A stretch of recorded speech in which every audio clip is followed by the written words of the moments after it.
Hello friends, நான் இன்றைக்கி வெண்டைக்காய் மண்டி செய்ய போகிறேன். வெண்டைக்காய் மண்டிக்கு வெண்டைக்காய் வெட்டி வச்சுருக்கேன் பாருங்கள். ஒரு பெரிய பல்லாரி ஒன்று கட் பண்ணி வச்சுருக்கேன். தக்காளி, ஒரு 5 பச்சை மிளகா. இது அரிசி களைஞ்ச தண்ணிங்க. அரிசி கழுவுவோம்ல சாப்பாட்டுக்கு, அந்த தண்ணி நல்ல தண்ணி ஊற்றி அதை களைஞ்சி வச்சுருக்கேன். அந்த தண்ணியில் மண்டி வச்சாதான் டேஸ்ட்டாக இருக்கும். புளித்தண்ணி. வாங்க எப்படி செய்யலான்னு பார்க்கலாம். ஃபஸ்ட்டு வெண்டைக்காய் எண்ணெய் ஊற்றி வதக்கி வச்சுக்குவோம். பாருங்கள், கடாய் வச்சு கொஞ்சமாக எண்ணெய் ஊற்றிருக்கேன். கொஞ்சமாக ஊற்றினா போதும். வெண்டைக்காய் லைட்டாக வதக்கினா தான் அந்த பிசு பிசுப்பு இல்லாமல் இருக்கும். அதுக்காக கொஞ்சமாக ஊற்றி இப்போ வதக்கிறதுக்கு வெண்டைக்காய் போடுவோம். பாருங்கள், இப்படி வதக்கணும். சிம்மிலே வச்சு கொஞ்சம் வதக்கணும். இதில் இந்த இப்படி ஒரு மாதிரி பிசு பிசுப்பாக வளவளப்பாக இருக்கும்.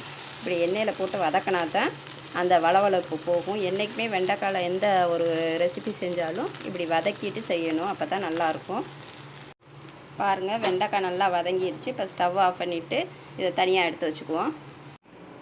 பாருங்கள், இந்த வெண்டைக்காய் இந்த பிசு பிசுப்பு இல்லாமல் இப்போ தனித்தனியாக இந்த நீட்டாக இருக்குது பாருங்கள். இந்த மாதிரி இருந்தால் தான் நம்ம எதுவும் குழம்போ பொரியலோ செஞ்சால் பிசு பிசுப்பு இல்லாமல் குழன்னு இல்லாமல் இருக்கும்.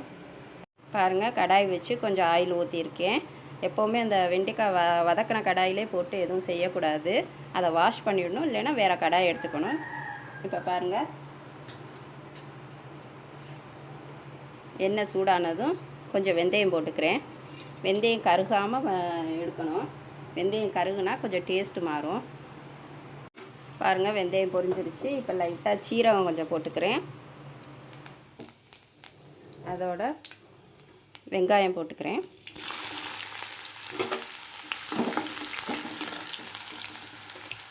தக்காளி,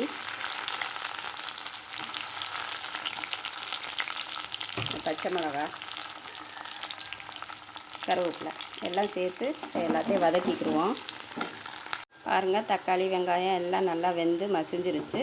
இப்போ இதில் லைட்டாக மிளகாத்தூள் 1/2 ஸ்பூன் போட்டுக்கிறேன். ரொம்ப போடக்கூடாது. சீரக சோம்புத்தூள் ஒரு 1/2 ஸ்பூன் போட்டுக்கிறேன். தேவையான அளவு உப்பு.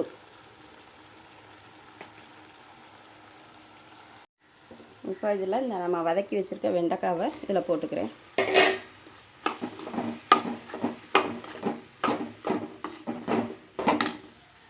இப்போ பாருங்கள், இதில் நான் அரிசி களைஞ்சி வச்சோம்ல, அந்த தண்ணியை இதில் சேர்த்துக்குவோம்.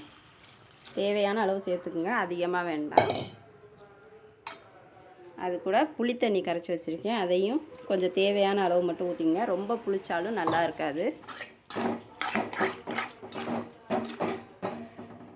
இது ஒரு 10 நிமிஷம் ஆகட்டும். பாருங்கள், வெண்டைக்காய் மண்டி ரெடி ஆயிடுச்சு. இந்த அளவில் கெட்டியாக இருந்தால் போதும். ரொம்ப தண்ணியாகவும் இருக்கக்கூடாது. இப்போ ஸ்டவ் ஆஃப் பண்ணிடலாம். பாருங்கள், சூப்பரான வெண்டைக்காய் மண்டி ரெடி ஆயிடுச்சு. இதே மாதிரி நீங்களும் செஞ்சு சாப்பிட்டு பாருங்கள். இந்த வீடியோ பிடிச்சிருந்தா லைக் பண்ணுங்கள், சப்ஸ்கிரைப் பண்ணுங்கள்.